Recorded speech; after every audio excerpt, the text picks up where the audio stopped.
Yo, what's going on YouTube? So I'm gonna start pumping out some video content for you guys. I know it's a super reoccurring DM. You guys are always asking me to film. And truthfully, between my work schedule and cars, it's just very hard for me to edit these videos, film these videos. It takes time out of my schedule, but I'm gonna do my best to bring you guys along. This is gonna be a little bit of a build series. So right here, I already started stripping it, but it is a BMW S54 engine. So this is out of an E46 M3 if you're unfamiliar with it. As you can see, we got some piston wear going on. This will be going to the machine shop. It will be CNC decked. Sorry if the camera's out of focus. It'll be CNC decked. It'll be overboard. We have new pistons. We have a full new rotating assembly aside from the crank. So we are using the stock crank. That'll be balanced and polished, as well as the clutch setup that we're running. I believe he's going with a DKN. This will be going into a drift car, so the budget is not low. Like, he did spend the money where he needed to spend it, but certain stuff like, the oil pump, I don't know if we're gonna rebuild it or not. I'm still gonna break it down and clean everything, but there's certain lines that I can't cross for this one. I know you guys are used to seeing me doing like a full OEM rebuild. And while I do that, that's just not the case for this block. It will be nice. As you can see, it's super crusty right now. So from what I was told, this engine did sit for a while, but it was pulled out of a crashed car. The engine was good, apparently. There is some discrepancies though. I could bring you guys over to these parts. So you can see some of the discoloration and wear on the rockers. This one, this one, this one. We got some wear going on these. Not too sure what's going on. I'm gonna have to dig deeper into that. And also on the rocker arm itself, is it this one or the other one? Yeah, it is this one. Hopefully the camera picks it up, but there is some gouging. Yeah, pretty gnarly. So we are gonna have to source new stuff for that. I don't feel comfortable running any of this. Aside from that, the pistons, I'm not sure how many miles this engine had on it, but it has some skirt wear. Just looks like a ran engine, I don't know how good the oil changes were because everything was pretty gunked up, Like I said, I got to talk to him, see if we're rebuilding this. Even if we're not, I'm going to go ahead and clean everything. So I'm going to show you guys that. The cams themselves look good. I don't have the head up here because that's going to the machine shop, but I also don't have the engine accessories because I'm vapor honing all those. So once I'm done with that, I'll show you guys.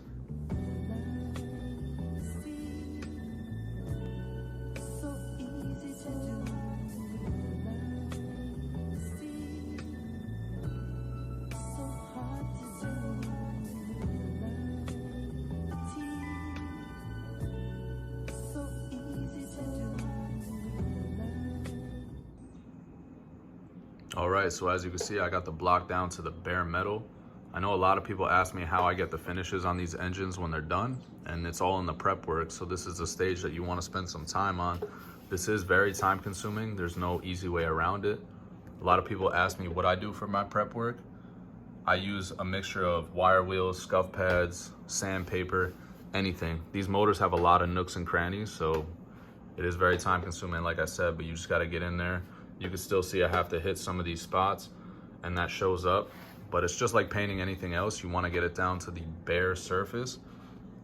You could even see some porosity.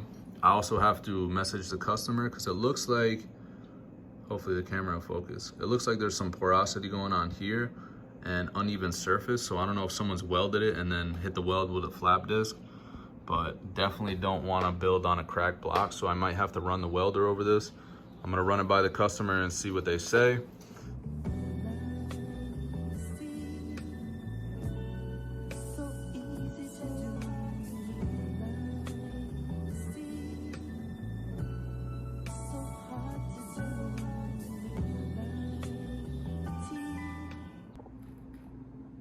Just picked everything up from the machine shop. So this is a few weeks later. We have the BMW S54 cylinder head. As far as the machine work, this was decked. As you can see, it's super icy, finishes immaculate. This is a full Ferrea valve train. So like I said, this was a full cylinder rebuild, also vapor honed. That's why the finish is super icy as well. No carbon buildup on intake or exhaust ports. And then as far as the block, as you can see, it's dead flat. This was CNC decked as well. And then we open this up. So I believe this is 87.5. I have to check the piston specs again. We had to make a torque plate for this because we didn't have one on hand. So this was bored and honed and decked, if you guys are curious. And then here's the crankshaft. I only opened up a little bit of it because I will store this until I build it. But this was also polished, jet washed, and balanced. So that was all the machine work done. I'm gonna throw the block on the stand. We're gonna prep it for paint. This is what the head looks like flipped over. See the full Ferrea valve train.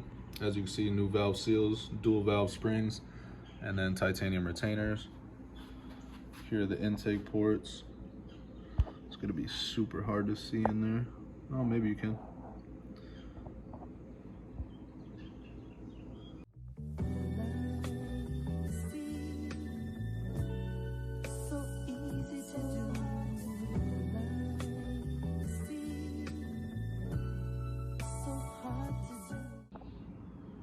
I just went ahead and threw the engine block on the stand. I also degreased it a few times. As you can see, there's still some moisture in those pockets. So what I like to do at this point, just because from the machine shop you do get like residue and stuff like that, I do like to degrease it a few times. Even though they do jet wash it, it's never perfectly clean, and paint looks better when the prep work is good, like I said before.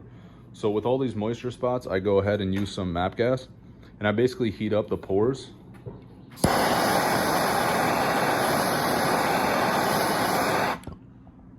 So if you can see right there, I just take my time and go around the block, and that'll actually pull moisture out of the iron. So that's basically my prep work after I've washed it. And then my first couple coats of paint, I do like using these. This is just a stain brush, and I feel like it lays the first 2 coats flatter than a bristle brush would. So I usually lay the first 2 with that, and then the 3rd and 4th with the bristle. If I do 4, sometimes it's only 3. I just want to cover another question that I get all the time. So this up here is the paint that I use. I have a local company mix it for me.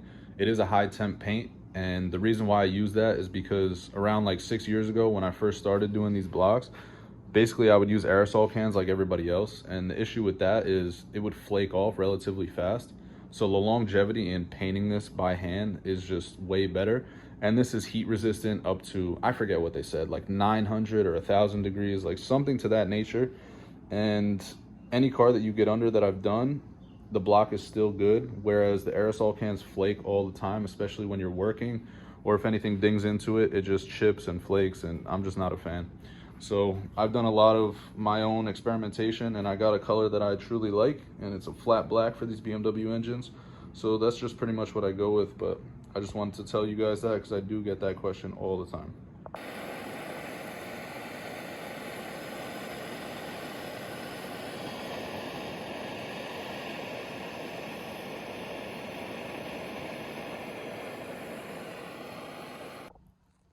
Just to get some nice crispy edges, I do mask off everything. Basically, I just throw some masking tape on here and go around. You could do a razor blade. I've seen some people do it with like a light hammer tap, but you basically just peel it off the sides. You just mask off everything you don't want. Like obviously the knock sensors, you don't. Anything with a gasket, you don't. I'll probably knock off these too. I'll take off these just so we could insert another dowel. But other than that, it's ready for paint. So let me get into it. This is the block after about 2 coats of paint.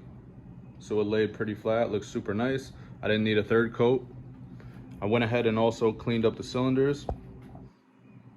All I did was take some D4 ATF and then lint-free rags, and you basically just wipe it down until there's no residue left. The machine shop doesn't get these perfectly clean, and you don't want to install the rings with any debris, any dirt, anything like that. So D4 ATF, it has a lot of detergents in it, so it actually has good cleaning properties. Went ahead and did that. As you can see, I still have the core plug out, so I went and got a new one from BMW. I'm gonna put some compound on it, and then I'm gonna press it in or hammer it in, and that'll finish up the block. I still need the dowels, which should be in the mail today, and then I'm gonna go ahead and install the crank for you guys. I got the oil pump all disassembled and just thrown up on the workbench for you guys. I went ahead and cleaned everything. I'll insert some pictures of how dirty it was. One thing to note on these S54 castings that I see all the time, the chain itself will actually have some wobble at higher RPMs, and it tends to slap here. So just make sure that you don't have any cracks in your housing. These are relatively thick. As you can see, it did take off a little bit of a chunk, but it's nothing to worry about. Unless you see physical crackings, you can kind of see how thick the how thick the walls are in there. But that's something to definitely note on S54 engines specifically. We have new pickup tubes. As I said, I cleaned everything, so these are good to go. I'm gonna go ahead and assemble it. I usually don't press off the rod and rotor just because there's really no need. But I'm gonna go ahead and hit this with compressed air and then start throwing it together. I also forgot to note that the FCP order didn't come in. So as far as the back portion of this housing, I don't have the spring, I don't have the O-ring. So this I'll leave for now, but as far as the rotor and the actual housing itself, I'll put that all together.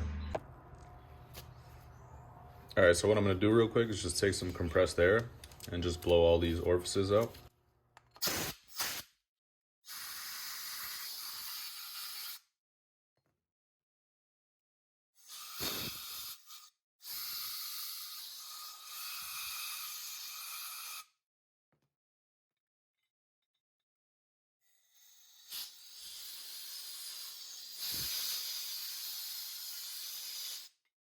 And what that's gonna do is just ensure that there's no debris when I'm putting it back together.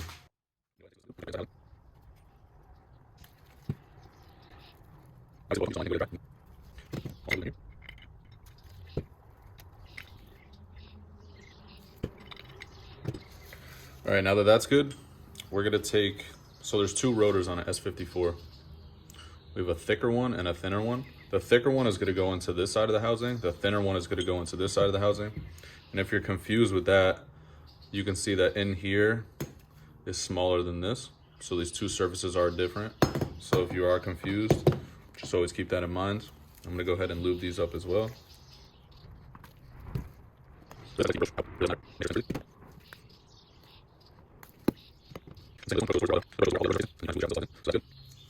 On the back side here, there are dowels. So I'm gonna take my dowels, and these are just gonna be inserted diagonally. On the front of the casing, you're just gonna have one side. So there's only one dowel on the front of here. That goes in just like that.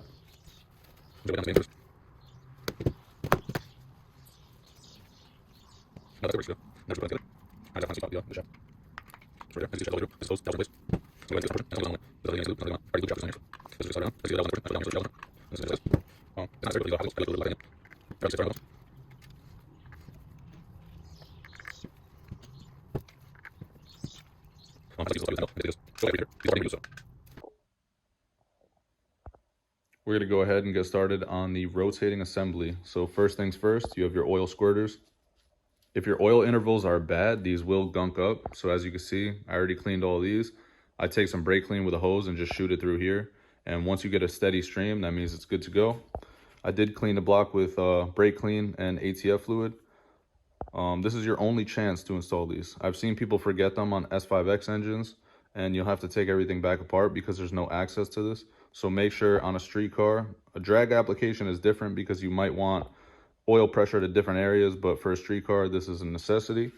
So these basically just have a provision in the block and they sit just like that. And then you take one of the bolts, a little bit of blue Loctite, and then cinch that down and it's good to go. I also did spray out all the oil galleys on the bearings and clean off all the surfaces.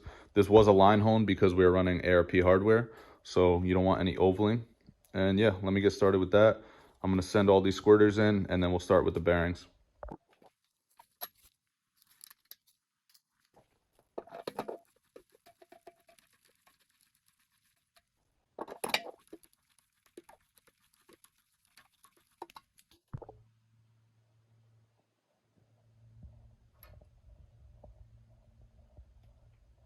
All right, I'm gonna go ahead and get started with the bearings. As you can see, I got them all set up right here.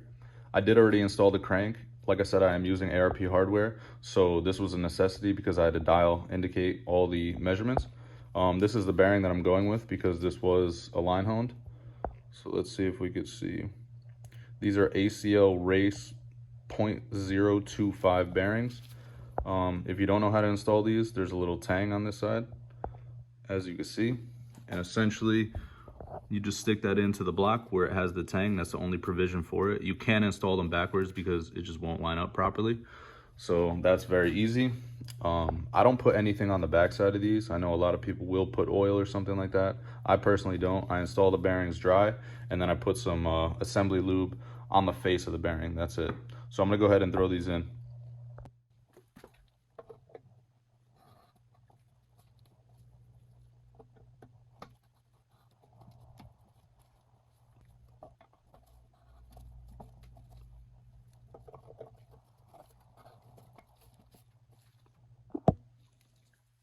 All right, I'm gonna go ahead and install the ARP hardware. So this does come with its own lube. I have a bottle of it, but basically you just wanna put it on each side of the threads just to get an accurate torque reading. You will put it on the bottom of the washer when you are tightening it. And this is your only chance to clean out your bolt holes. So just to ensure a proper torque and no crust or anything is inside and you get an accurate reading, this is your only time to clean it out. So I'm gonna go ahead and apply some lube to here and then go ahead and install them. I personally like to take 2 studs. As you can see, I have a little bit of compound in each. And I basically just roll it around, and that'll ensure that all the threads get coated, but you just want a very light coating. You don't need a bunch. And then obviously the bottoms, you can tell because they're flat, and then the tops also have an Allen key hole. So these will be your tops, these will be your bottoms. So just make sure you install them correctly. Also, when you're screwing these into the block, they only go hand tight. So you don't have to crank these down.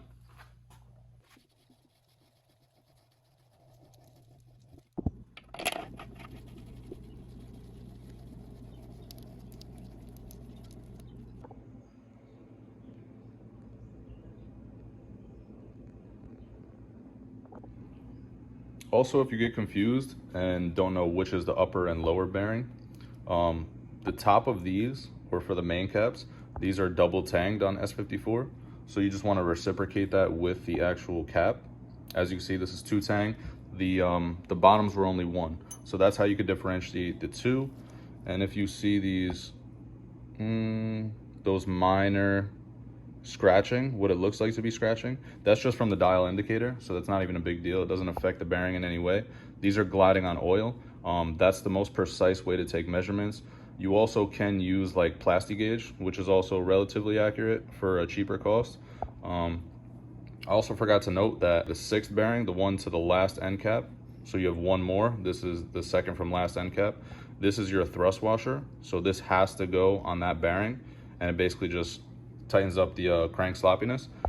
Also, I just wrote this out because people have questions on clearance. So as far as the mains, this is 1 thou or 0.001, so 1,000th for every inch of bore. You could also convert that into millimeters if you do that. And this is just a small explanation or example, I mean. So 60 millimeters would be around 0.0024, which is around what these engines should be. If you plastic gauge it, the 0.002 would be ideal. So that's just that. I know a lot of people had questions on that, and I'm gonna go ahead and throw these in. I also wanted to mention that cleanliness is the name of the game at this point. So you want to get these as clean as humanly possible. This is not a time to cut corners, so definitely spend the money on brake clean, spend the money on towels. You just want this as lint free as it could get. So this is going to let your engine obviously have no contaminants, and it's going to break in easier. You're going to have no issues. But yeah, this is not a place to cut costs. Definitely clean everything thoroughly, spray it out with compressed air. Never take something straight from a machine shop or straight from a box and just put it in your engine. These will have oils and other contaminants. So again, just as clean as possible. I went ahead and threw the crankshaft up on the bench so you guys can see it. Obviously, there's no real way of even installing this backwards, but just so you guys know, the end with the reluctor wheel is obviously the flywheel side. Can't really mess that up because the front obviously runs the cams, the oil pumps, stuff like that. But if you were confused, yeah, that's that. And also this was balanced and polished, so that's why all the journals are very good. Even though it came back from the machine shop, even though it was jet washed, you still want to go into each one of these orifices. You want to spray it out with brake clean. You want to do your best to get all the contaminants out. I actually just went into my drawer and did find some plastic gauge, so I just want to show you guys. Obviously, if you're using a dial indicator, you already know what you're doing. You're probably not watching this video, but for the people at home that maybe don't have tooling, this is probably like 10 bucks. You could get it at your local, whatever auto parts store. But essentially what comes in the package are these, like, I think they're made of wax actually. I'm not positive, but it just compresses. So what you would do is cut off a little bit of a sliver and you would put it on the flat portion of the cap. So as you can see, these bearings, the top bearings are flat and then the bottoms have a groove in it. So you don't want to put them on the bottoms, you want to put them on the top. And then essentially, once you put this little strip on the top, you're gonna torque this all down into place. Obviously, don't spin it. You want to do this all dry. This isn't for a final assembly. This is just taking a measurement. As this compresses, you're gonna hold it up to this. And as you can see, it also has measurements, and that would read you however many thousandths, and then you would check your spec within that. So super simple to use. I'll just go ahead and do it for you guys just so you understand. All right, I just went and cut the plastic gauge up. So as you can see, you want to obviously put it towards the top of the bore. That'll give you the best reading. I'm going to go ahead and level these out for you. I was just placing them. But as you can see, you just put it on each journal. I already took my measurements, so I know what they are.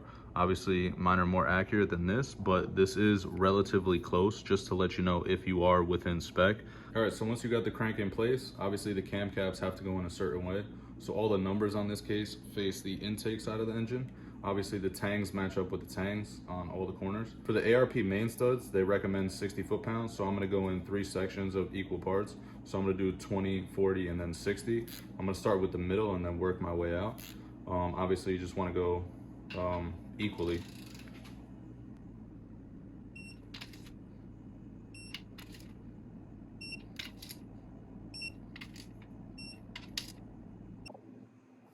Now that I got this loosened, I'm gonna pull the main cap off. And as you can see, the plastic gauge did compress. It also did compress on the bearing itself. So what we're gonna do is come over here, get our plastic gauge tool. You cut these off. These are all measurements. They're all the same thing. So in this case, like I said, we're gonna be looking for around 0.002 would be ideal or perfect. And we're gonna come up to here. Oh, camera work is terrible, my bad. And we're gonna line this up. And as you can see, that is right on the money. Like I said, I use better measurements than these, but if you're just working in your garage at home, if we were at 0.0015, that would mean the clearance is too tight and it would spread out the plastic gauge even more. This side would be too loose, but this is just a generic tool, very cheap. You could also measure it from the bearing itself. And that's how you use it. All right, so now that we took the crank back out, we have all of our measurements. Everything is good to go. We are ready for a final assembly. So what I'm gonna go do is apply some of this red line assembly lube. I like to coat the face of the bearings and then a little bit on the sides, just so it doesn't contact the crank. You really don't need that much, just about that much is good. I apply it with a, you can apply it with your finger. I apply it with a paintbrush. If you are applying it with a paintbrush, just make sure it's a good quality one and that you don't get any bristles, obviously.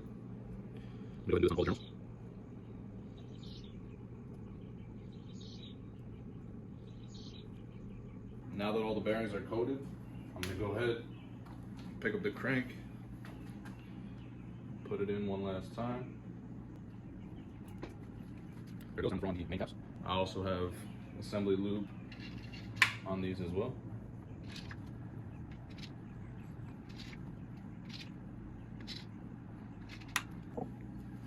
All right, so with this ARP lube, I do take another brush, not the same one that I'm applying assembly lube, but a different one. And then I'm gonna go around and coat all of these. Now that all the main caps are in place and cinched down, I'm gonna go ahead and use my torque wrench. So this calls for 60 foot-pounds, like I said. I'm gonna do it in 3 increments. So I'm gonna go down to 20, then do 40, then do 60 for a final.